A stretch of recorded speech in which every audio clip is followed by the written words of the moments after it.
What's going on, everybody? Welcome back to my YouTube channel. My name is Tiny Tyler, and in today's video, I'm going to be ranking all 5 seasons of Stranger Things from worst to best. And I use the word worst very loosely. I'm not somebody who thinks any of the seasons are inherently bad.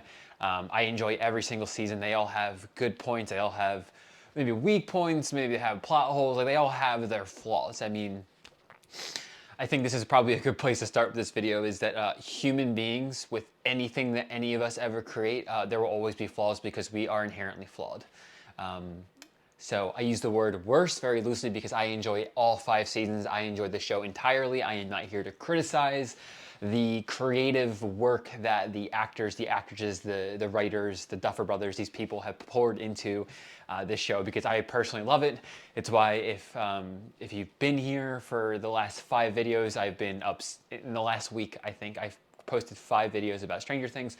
I've just been obsessed with it the last few weeks, and I'm rolling with this. I've probably rewatched the show like 3 or 4 times now, and I'm just really into the whole entire show and everything that it offers. So that's just my personal take on the whole thing. And yeah, before I get into the video here, I just want to say thank you for everybody who subscribed. I mean,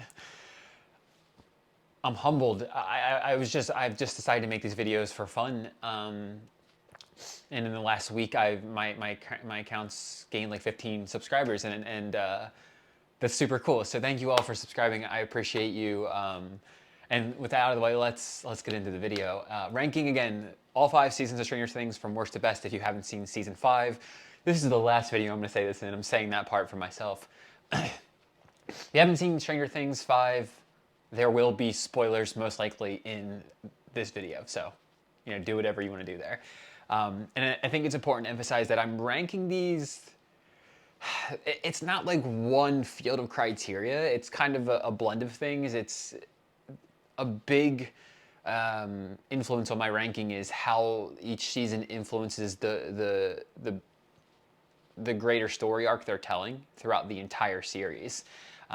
It's not just about fun and spectacle and entertainment, because I think it's safe to say that seasons 4 and 5 would probably be at the peak there, with all the CGI and the effects and the explosions, the wow factors. But yeah, so a big part of my ranking is the influence on the long-term story arc that they're sharing here. So let's start with the worst, and again, using that word very loosely because I still really enjoy this season. It's Stranger Things 4. Stranger Things 4 is quite fascinating to me because I would make the argument that it has some of the highest highs and some of the lowest lows. I mean, like, the whole story arc around Eddie is incredible. His relationship with Dustin.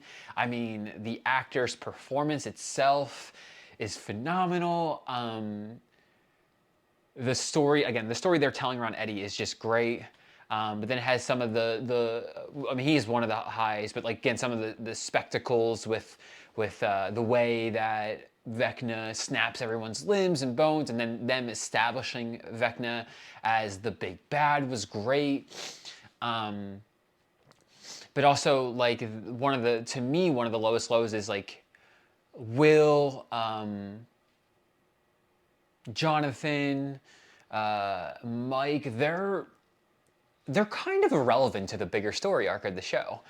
Argyle's great because he's in that little party that's going on there. He's great because he offers comedic relief. But that party that subsection of the party, right?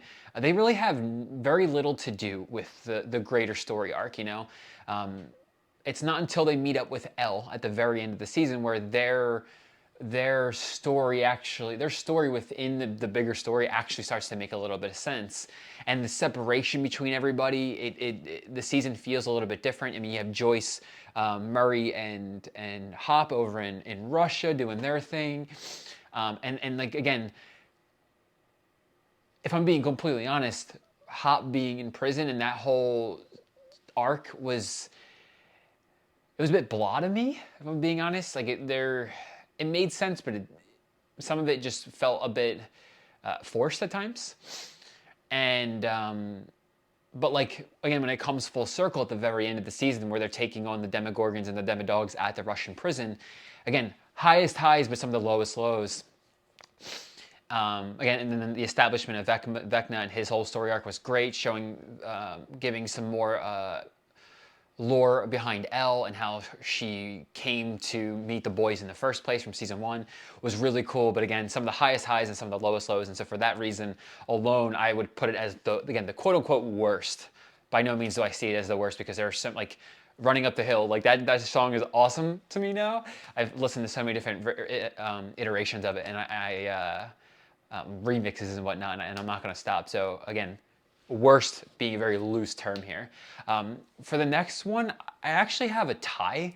I had a really hard time selecting between season 5 and season 1 as like the fourth best, or the whatever you want to call it. I mean, season 5 has like a lot of these cinematic effects, and that was a lot of fun to watch. They brought so many story arcs to a complete like full circle situation with like Will, and then Joyce beheading Vecna, and the kids graduating high school. I mean, Dustin being the valedictorian. I really loved the part where I talked about this in my one video where I talked about 4 moments overlooked. But when Dustin flips the bird to the principal at the end, I thought that was such an awesome moment, because it was such a nod to Eddie in season 4. So like that stuff was really cool. I personally enjoyed how they wrapped up the story. But season 1 has the nostalgic factor, and obviously it establishes the Stranger Things lore and the Upside Down, and the mystery behind it all was so cool. I mean, when I rewatch it, it's like I gotta give credit to Winona. I'm getting the chills thinking about this. It's kind of cool, but Winona Ryder, because I mean, if you watch those scenes, most of her scenes, like she's by herself acting with air, and it's just incredible how believable it all is. Yeah, I mean, it's a bit nostalgic for me, because I think back to when I was like 9 years old in the neighborhood I grew up in. Me and my friends would ride our bikes around. That's what the kids do all season. Just exploring and kind of rebelling against the man, our parents, and like it was really hard for me to select which one was better, so I'm lumping them together. Season 5, again, it has the cinematic effect and a lot of the CGI stuff, which looks really cool, but then season 1 has the like the real effects going on. I mean, thinking about it, Stranger Things didn't have a big budget in the very beginning, right? So season 1 was very real-time effects. I don't know entertainment lingo well enough to know what they would actually call it, but there are real effects happening. If I'm not mistaken, there's a real man in a Demogorgon costume in the first season. So that is really awesome as well. But I guess I have to lump them together because they're at the polar spectrums here, and with my ranking coming mostly from the bigger long-term story arc of it all. I guess that actually makes sense when I say it out loud. But yeah, I'm gonna lump them together. People may not like that, but I couldn't choose. They were both so awesome in their own ways. Next up is season 2, and now this is where it starts to get interesting for me, because if you had asked me like a week ago to rank them, or if I had asked myself, because that's how this video came to be, season 2 probably would have been the worst. But now that I've rewatched it like 3 or 4 times, like season 2 actually holds so much more weight, because they bring so many things full circle from season 2 to season 5. Like in the very beginning of season 5, when they show Vecna with Will, and the cool thing about this scene in the very beginning of season 5, to me at least, is that they actually use the effects of Vecna from season 4, where he doesn't look as jacked and like he just worked out, but with a bunch of vines. He has like, in season 4, Vecna has like, he looks like the Grinch, but made up of vines, and a little bit more creepy looking, more horror oriented. And they use that same effect on Vecna in the very beginning of season 4, and it's not till later in season 5 where he looks jacked and like he's been working out, but again with vines. So they bring so much mythology and lore from season 2 full circle with the the origin, in a sense, of the Mind Flayer, his connection to Vecna. Vecna and the Mind Flayer's connection to Will at like a deeper level. Like, we knew that Will had been possessed in season 2, but we didn't understand that Vecna was behind it the whole time, right? We didn't understand how it was all interconnected, how the Mind Flayer was actually in the abyss, not the Upside Down. They explained the Upside Down a little bit more, like with Dr. Brenner's experiments and the exotic matter, and some of that still like really makes my mind go crazy. I'm just like, wait, so you're telling me the entire time Dr. Brenner is what held the bridge together? That's kind of what I've gathered from it all, but that's a topic for a different day, Tyler. Focus. So season 2 has become my second favorite season because of the way that they bring the lore, the mythology, if you will, of Stranger Things full circle at the end of season 5. And a lot of it, of course, season 1 establishes the basic principles, but season 2 really expands a lot of things where there wasn't any explanation to a lot of things yet, and they bring a lot of it full circle in season 5. So I think that's it. I mean, they even talk about like the temperature regulation in season 2. That's just my terminology. They didn't say that, but how Will's just like, oh, he likes it cold, and then they burn the Mind Flayer particles out of Will at the end of season 2. And then again, like the whole, if you haven't seen my video on like why Will Byers felt out of place, I did a video talking about that where it's like it kind of just talks about the rise, like, you know, I just watched a video on Star Wars earlier, so like I'm gonna use this as a reference point, but like the rise of Skywalker, right? The rise of Will Byers. Season 2 makes way more sense as you see Will evolve into the sorcerer that he becomes, and I fucking love that now. Again, if you would have asked me a week ago, I would have put season 2 at like the worst, and it would have been worse than season 4 because season 4 had the effects, and Vecna was cool as shit to me, and I mean, Max borderline dies, and the fact that the writers did that was great. So yeah, that's season 2. And then last but not least, at the top, you can guess by now because it's the only one left, season 3. And I think season 3 is cool for a bunch of different reasons.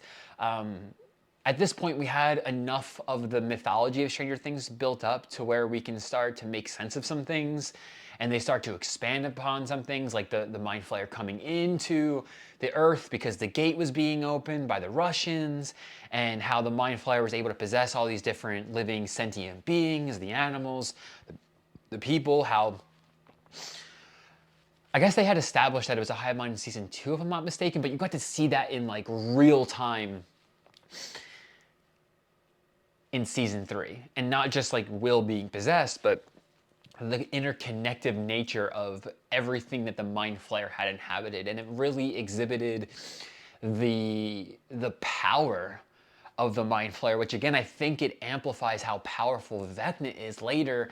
And that brings up a whole host of different questions to me that are topics for a different day. But it really illustrates season 3 how powerful Vecna is, or sorry, how powerful the Mind Flayer as like an entity is. And I think one of the things that I really enjoyed about season 3 was, you know, when you look at Stranger Things all 5 seasons, it's very clear that they don't have as much of a budget in seasons 1 and 2. Seasons 4 and 5, there's so many effects and there's so much CGI and all these different things that you can tell just by watching it that there's clearly a wide difference in their budget, right? But season 3 has a really awesome blend where, you know, the manifestation of the Mind Flayer at the end of the season, in the back half of the season, and like all the gooey creatures and shit, really illustrates how much more money they had to play with versus season 1. But it's not so over the top with CGI like season 4 and 5, where it loses that real world effect. And so you can, it's almost like, in my personal opinion, you can still imagine some shit like this happening, you know? Like this crazy monster being in the real world, because it shows them in a mall. You know, it shows them at a carnival, a county fair, whatever they call it in the show. And one of the other things I really enjoy about season 3 is it really starts to, if I'm not mistaken, one of the themes of the show is like a coming of age. And this season really starts to pivot from the kids needing the parents or the adults to hold their hand through the big time of the big the big moments in their life, like in season 1, where the kids need Joyce and Hopper more specifically to come save them from Brenner and his people. But in season 3, the kids are mostly on their own until the very end, when Murray, Joyce, and Hopper come together with the kids at the very end, and they battle the big boss battle at the very end of season 3 is more of a conjoined team effort. But most of the season is focused on the kids, the teenagers. They're doing their thing without the parents' oversight. And so it really does pivot this into seasons 4 and 5, where they don't really have the oversight at all, because season 4, Joyce, Hopper, and Murray aren't around. In season 5, the kids are like the focus point of saving the day, not the adults. They're just being overprotective parents at that point, and they're actually getting in the way, where you see Joyce, in a sense, blocking Will from being the sorcerer he can become, and Hopper getting in the way of Elle becoming the hero that she knows she can be, type of thing. So I like how they played on that coming of theme age, and you get to see these separate parties. They're converging at the same point at the very end, right? And we see them literally come together, like physically come together, but their journeys are separate, most, if not the entire arc of season 3. And I just thought that was really cool. And yeah, actually, that's it. I think I hit on everything that I really enjoyed about season 3. The blend of CGI and on like real time effects, and the coming of age aspect, and then the lore being built up. It was just, I'm pretty sure that's all I got for season 3. So those are my rankings. Those are my rankings of seasons, of all those seasons of Stranger Things, seasons 1 through 5. Again, can't emphasize this enough. It's not. I use the word worst very loosely, because I do not think any of the shows are bad, and they don't, like, if you've ever seen the Avatar: The Last Airbender productions, from the cartoons to the live action films, there are very few pieces of entertainment that I view as very, very bad, and would be justifiable to say that it's the worst thing I've ever seen. And the original live action film of Avatar: The Last Airbender it's, in my opinion, justifiable to say that that's the worst thing I've ever seen. It was bad.